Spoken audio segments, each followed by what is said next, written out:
welcome to all the viewers, the listeners that we have on the Suidlanders Media channel. We are together with Simon Roche. Obviously, you can see him like always. And then his host in Russia, Dmitry Balkovsky. I'm hoping I'm pronouncing that right, Dmitry. Yeah, close. Yeah, that's all right. Well, welcome to the Suidlanders Media channel. We're going to have a bit of a chat to you. And yeah, well, we'll see where the conversation flows. To start off with, Dmitry, just tell us a bit about yourself. What do you do for a living? Where do you stay in Russia, and so forth? Yes, hello everyone. Simon, my great co-host. Really fun gentleman to be with, very nimble and very intelligent and curious. That's very important. That doesn't happen often these days.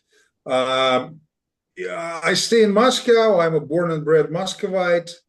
Spent some time in the United States when I was young and fresh in the 90s, and 3 years in the States, 2 years in New Zealand.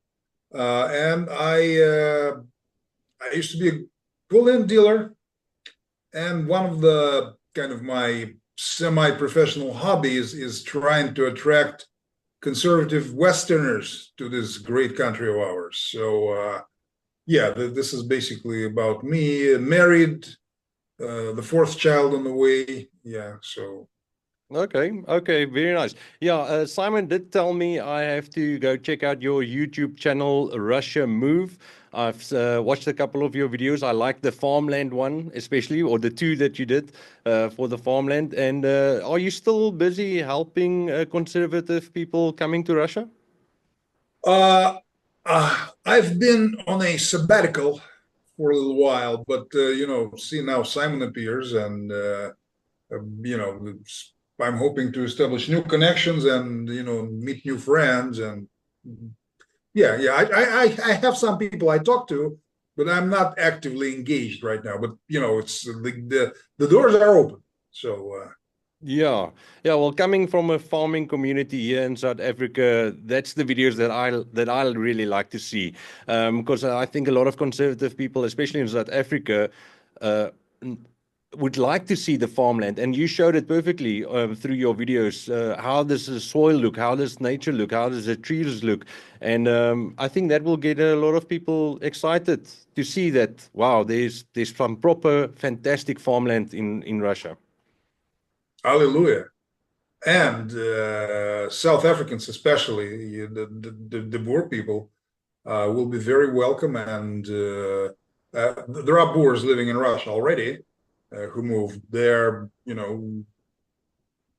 adored, even I would say. Some of them, yes, the Russians are very welcoming to people who are open to their culture, and there is, there is no pressure to assimilate completely, or yeah, you can keep your roots and habits. Yeah, so it's quite nice. It's quite nice. People like it here. Yeah, there's a lot to like.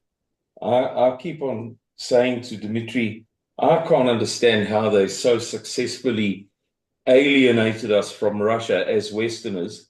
The people are the same as us. I'm talking now about the ethnic Russians. They're not to make this about race or anything like that, but they're Caucasian people. They're Christian Caucasian people. Their habits are like ours. Their living habits are like ours. Their working habits, their economy, commerce, industry, society is like ours. And you can find, I'm sure, easily 5,000 videos on YouTube about popping pimples. But when I did, something as stupid as that, but when I did research to come here, I really struggled to find good videos. Okay, there's your channel, there are others, but they mostly deal with practical, small things about moving here, as opposed to if you searched for videos on the side streets of San Francisco, you'll get 80 videos of every street. But to try and get a good video showing you Moscow and the Kremlin and the museums, I didn't find one. Maybe I didn't look in the right place, but I looked hard. And it's just weird that Russia and the West, for want of a better word, there's this kind of alienation. But I'm really, putting a tail on Dmitry's point. There's this alienation, but when you get here, you're so welcomed. And apart from the language and the script, everything is the same. And it's so normal and it's so easy to kind of fit in and to talk to people apart from the language and to get help from people. And yeah, we're like cousin peoples or something. It's yeah, precisely. Well, your ancestors walked through here about 2,000 years ago. So yeah, I have to keep saying that. Yeah. When you were going from wherever you're going from to the west, you were passing through these forests probably. So yeah. Yeah, and I think it's the West, especially in the films and the series and all the television that everybody always watch. The Russian guy gets always demonized. The Russian guy is the bad guy, and the Russia. So that has given us this perspective that Russia, wow, you have to have some real kahunas to go there or whatever. But that's why we like having Simon there, because now we will see it through our own eyes, well, through Simon's eyes while being there, exactly what is Russia all about. And yeah, I'm appreciating it, and he's only been there a small while. We're so lovable. How can the West not like us? I mean, come on. Must be the accent. It's an easy place to like, and I'm going to recommend it to all of my sons, but my second son especially. I contacted him, I think it was the day before yesterday, and I said to him, this is just for one reason. We've been talking about Mercedes and all sorts of things. I said, but this, you have to come to Russia, as I know you and how you see the world and what fascinates you. You've got to come to Russia. My son is doing very well. He's got a little bit of money. He's had some nice promotions. He's dynamic, energetic, and he's doing well. And he's got a list of things that he wants to do, places he wants to go. And I said to him, you need to put Russia, for your personality, the way you see the world, put Russia right at the top. It's a place to be seen. And I would say the same to any Suidlanders who are thinking of, going on a journey somewhere. Come to Russia, man. It's absolutely spectacular. The people are nice to deal with. Everything, it's spotlessly clean, like spotlessly. You could eat off the floor here Not everywhere, though. Well, everywhere that I've been. Okay. And I've been to shopping centers. Simon is too kind to us. No, really, I've not seen any litter. Not between the two hotels and the metro and the tram. Fair enough. And the bus stations. None. Yeah, okay.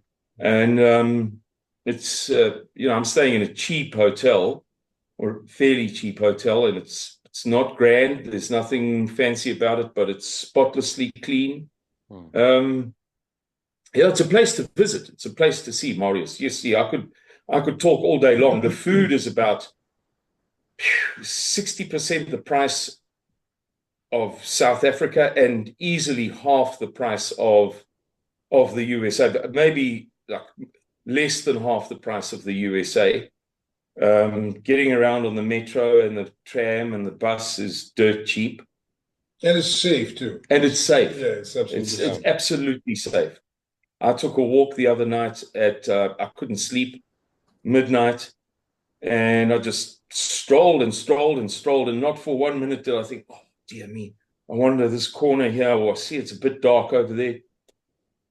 Yeah. The worst thing that usually happens is just the boys having a beer or two. Like, it's nice spring evening, and, Yeah.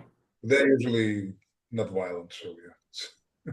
Yeah, well, that's the one thing, two things that South Africans like is our meat and a little bit of brandy or some form of whiskey or liquor. So if you've got the meat and you've got some sort of liquor, then we'll fit in right away. Liquor we have no problem with. You probably everybody knows. So yeah. Yeah.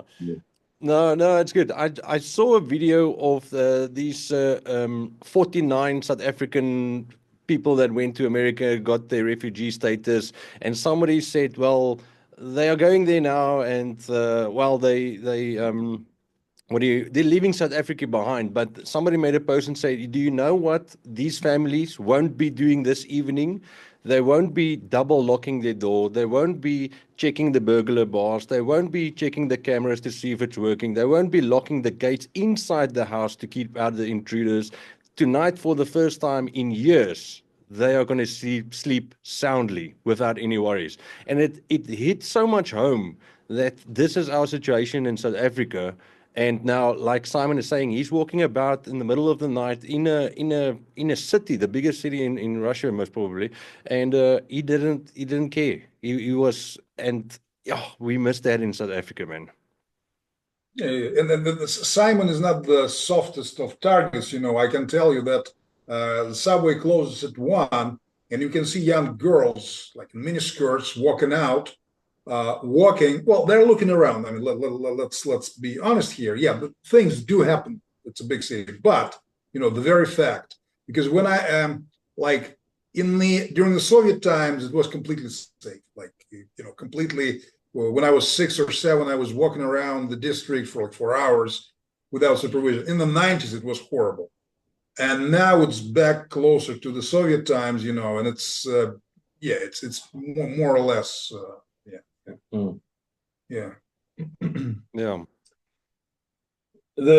Another nice feature, I was talking about how clean and neat it is, and I made a little video that I sent to you, but I don't know if the quality will be good enough to publish. You guys will choose for yourselves. But I was making the point there that one of my sons has borrowed a car from me. It's a very smart Mercedes that I picked up for a good price, and it has a jack in it. You press a button and it lifts up. And he told me a few weeks ago what route he takes to and from work in 4 ways in Johannesburg. And I said to him, why? And he said, oh, the potholes are too bad. And I said to him, but what about you press the button, the car raises? Don't tell me the thing is not working. What have you done? He said, no, it works fine, Dad. He said, but the potholes are too bad in 4 ways. And I haven't seen one. I've been on the lookout for potholes. I'll show you. Well, I haven't seen one myself. So that's just a nice feature. And it's maybe not the greatest, most important thing in the world, but it's indicative of whether the state or the municipality or the region, what they call here, the oblast, whether it cares, whether it spends the tax money correctly, whether it cares about whether the grass is mowed in the parks here. I mean, there are parks here like you've never seen in your life. They just never end. And the grass is mowed, the potholes, but I haven't found any. There's no litter, as I said earlier. And that's a lovely thing. It's lovely, as Marius is saying, you don't have to lock your doors. Okay, it's not the same thing as being stabbed to death, but it is nice to live in a clean, neat, tidy environment where you don't have to, go 2 miles around the most direct route to work because the potholes are too bad in one of the most prestigious portions of Johannesburg. I mean, if you've got potholes in 4 ways, you might as well give up and go home. Yeah. Yeah, no, definitely. Simon, do you have a couple of questions that you think our listeners and viewers would find interesting for Dmitry? I don't know. We've covered things that I might have posed as questions, but I think we can still, sort of chat backwards and forwards. What are, here's a question. Here is a question. What is tax like? Personal tax, sales tax, company tax?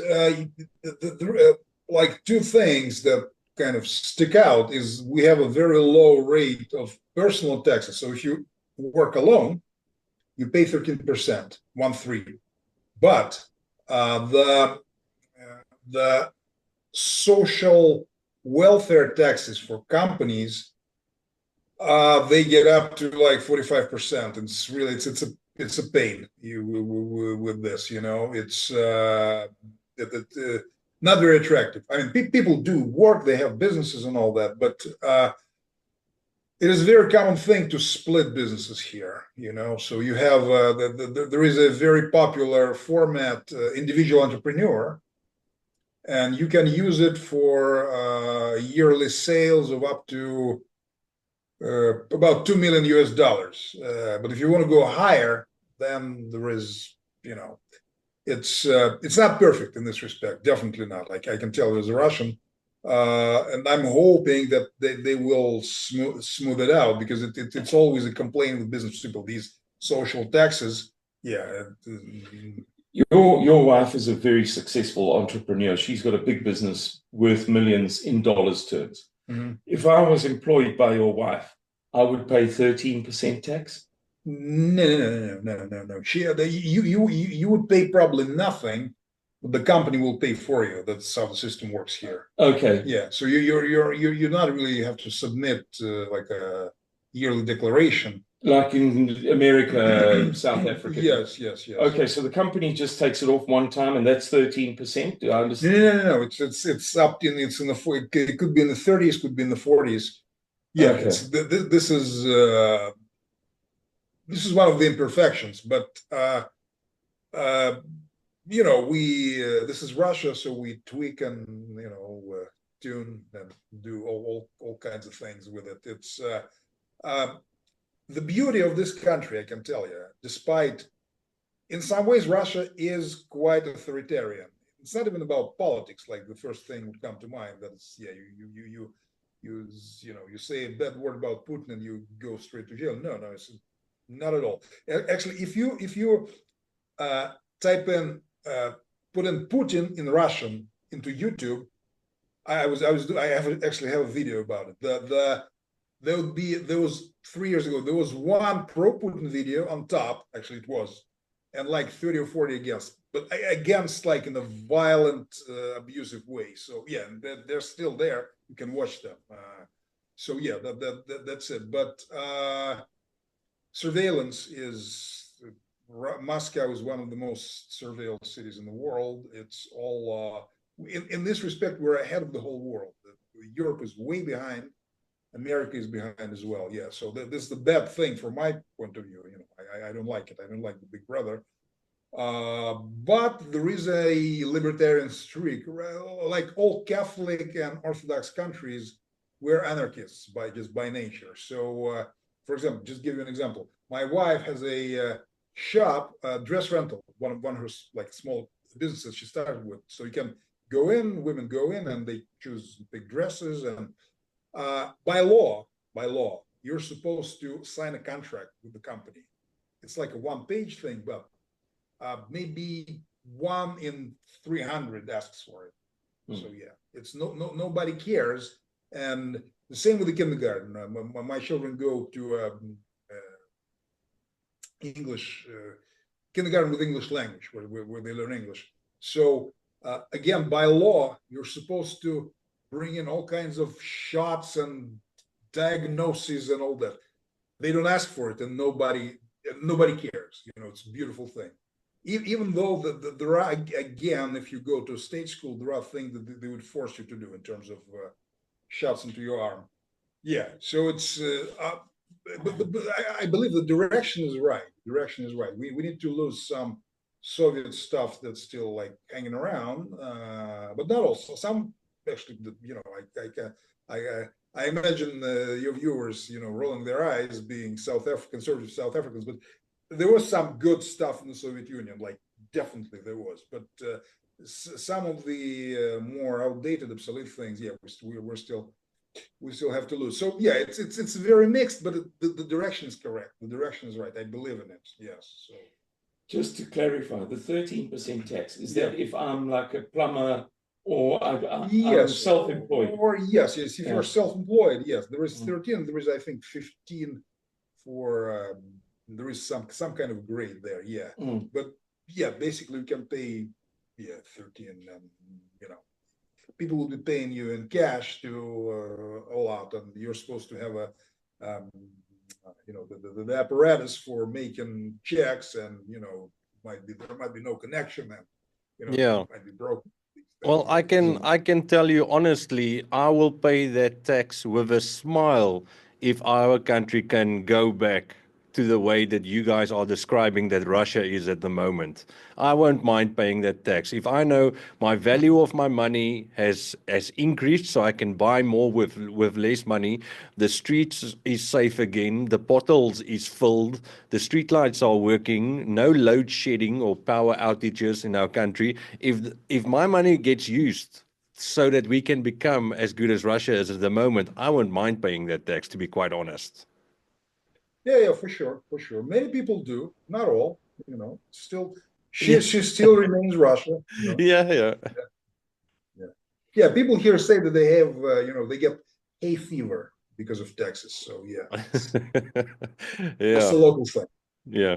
Marius, I know that we've spoken about this in a video that I sent you guys, but just to touch on something that people may not know for themselves, they haven't heard it, they have a preconception from the videos that they saw on South African television, including the CNN feed in the early 90s. Food here, the food variety is fantastic. I've already mentioned that the food is much cheaper, but to give you an idea, if you think of a small spa shop, you might have 4 or 5 choices of bread, 4 or 5 or 6 or 7. I'm talking about a small spa. Here, in their equivalent of the small spa, what is the number 5, the A grade called in Russian? Yeah. We have this supermarket chain. It's called A grade, like in school. Yeah, Petershka. Petershka. They're very much like a spa, but like a small spa. The ones that I've been into, they're cramped. And they will have maybe 20 different bread selections. And in terms of meat, if you think of beef, lamb, pork, chicken, the traditional stuff, turkey, minced, smoked, whatever, they would probably have, I don't want to exaggerate, but 3 times the amount of variety as a spa. And more than a Woolworths, I mean, there is just nothing that they don't have on the shelves in a small shop. It's just one thing after another, all sorts of different. So I mention that for the benefit of those people who haven't studied Russia, as I've had to attempt to do for this trip, or who are not Russian, or who haven't seen other videos that we've made, who may have this thing in their heads of what we were shown day in and day out in the early 90s, the difficulties of Russia, no food on the shelves. Now they have more food on their shelves than we do in our shops. The way the shelving works, everything is totally compressed, to fit in as much stuff as possible. Small space, but 15 different sorts of bread, 70 different sorts of meat. To give you an idea, yesterday I was choosing 2-minute noodles. I don't want to exaggerate, but we would get maybe 3 or 4 choices of 2-minute noodles. And in the Petershka on the way to Cafe Einstein, I don't know, 15 different. Yeah, could be. Yeah.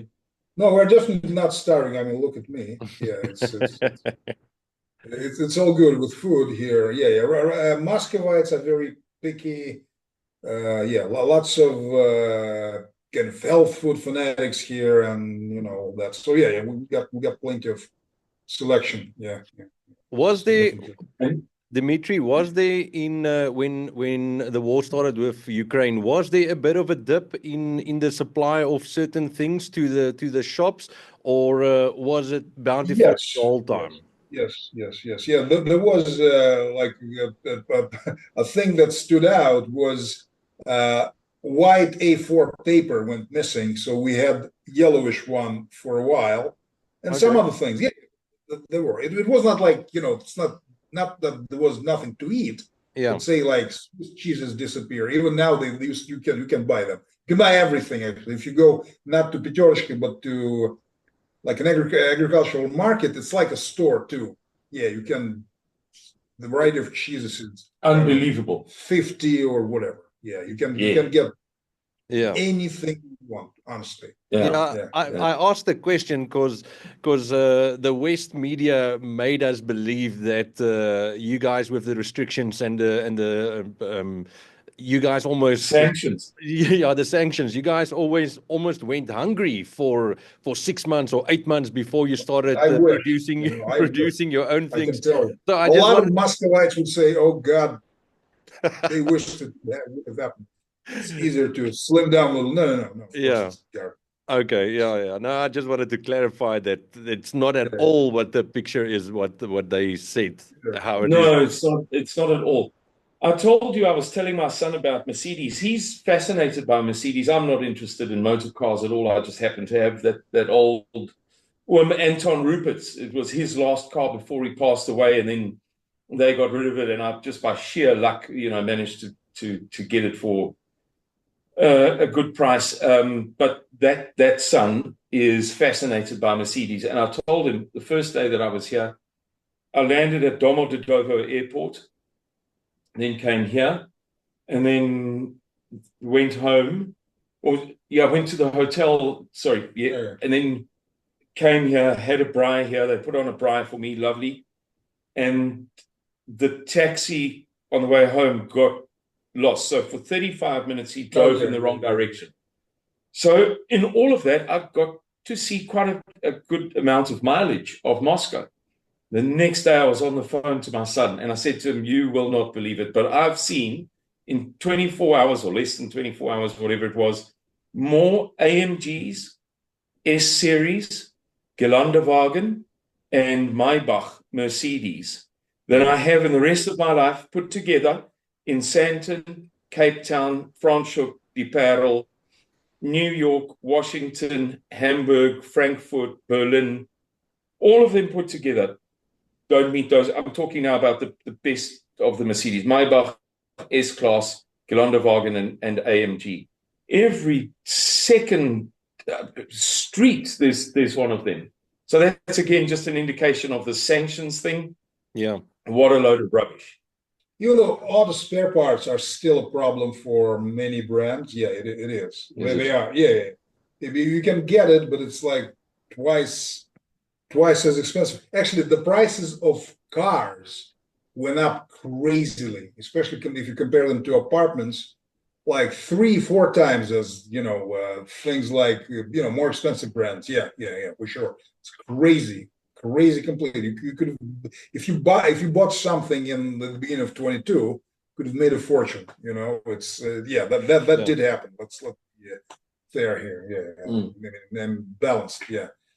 Marius, how long do we have left? For the viewers who are unaware of it, Zoom has the free Zoom option of 40 minutes. And I just want to check. There's something I want to ask. I think we've got about 10 minutes left, Simon. Okay. So in our last 10 minutes, or maybe it'll just be 4 or 5 or 6 minutes long, you import you import gold. But no, we deal with it outside of Russia. No, we're not really. Russia is one of the main exporters. So yeah. Okay, so import, export, but not necessarily into. No. Okay. Do some. You're a physical gold trader. I used to be. Now it's yes, and different. I used to sell coins, so I sold hundreds upon hundreds of Krugerrands, for example, thousands actually. Yeah. I used to promote them, those 1 ounce ones. Very good quality, and it's very good looking coin for sure. Okay, but let me make this point. Yeah. You and your partners are, in simple terms, you're, for instance, exporting gold out of certain African countries to other places in the world. So you're in the import-export world, very serious, very high level. Okay, so here's my high level. You flatter me, but it's nice to hear. But here's my real point for the viewers' benefit. You also have access, kind of a favorable access to foodstuffs. You're looking at markets, at steel products. For instance, you just showed me a heating stove for the home, which is the price is under. I don't want to say it on the video because I'll have people phoning me. You know, it's just ridiculously cheaply priced for very, very, very solid construction, heavy, solid thing for peanuts. I mean, you could never in a million years get such a steel product. Well, not in a million years, but in South Africa, you cannot buy home stoves for that kind of price. You're talking 3, 4, 5 times the price. I know because I was recently dealing with a guy who's opened such a business trying to sell that sort of product in the Northern Cape from Orania. And you've got access to, you and your partners, at least one of whom is a very interesting guy. I mean, colorful team of people to fertilizer, foodstuffs, all sorts of things. And I just thought I'd give you a little punt and mention that if anybody wants your number. Yeah, absolutely. We can put it. We were really looking to do that with South Africa. I have friends in South Africa. Actually, I've been talking to people there for several years. It's kind of veering off the topic. Boers and Russians would make a great fit, but yeah. Anyways, yes. So we do have cheap quality food. Yes, not cheap quality, cheap and quality food. Yeah. Cheap and quality. Sorry. Yeah. That's kind of their offering. Is they seem to be pitching themselves in this thing of this is a very, very good price, but it's not, God bless them, Vietnamese or Chinese noodles that are going to make you sick and die after 20 years of eating them. It's quality food that is also cheap. Yes. Quality metalwork that is also very affordable. Yes. So you guys have got Dmitry's telephone number. Perhaps you can put it up. Arnold will decide how he wants to produce it. I just thought I'd mention that. Get hold of Dmitry if you're a wealthy South African who wants to import 100 tons of prime steel or 10,000 tons of fertilizer. You've got the right man here. He's got the right contacts all the way to the top, right into the upper echelons of government. He moves in very, very fine spaces. Yeah.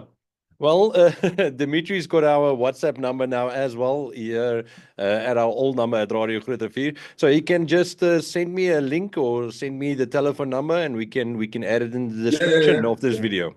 Most definitely. Yeah, that's his number. The one I sent you. If you just put it up with his name, people can send him a WhatsApp. Okay, fantastic. Dmitry, wow, it was fun. Speaking to my first Russian person over interview, over Zoom. Thanks for making the time. Thanks for making the time to speak with us. For giving the chance to speak. Thank you very much. Thank you. It was lovely. Simon, and thanks, Marius. Thank you, Dmitry. Thank you for hosting me so very, very graciously. You looked after me well. I would have battled like hell over the past 7 days if it wasn't for you. We like people like you. We appreciate good people. So good. Thank you very much. I hope you guys have a great evening. Cheers, and until next time. Thanks. Cheerio. Bye-bye. Bye-bye. Bye-bye.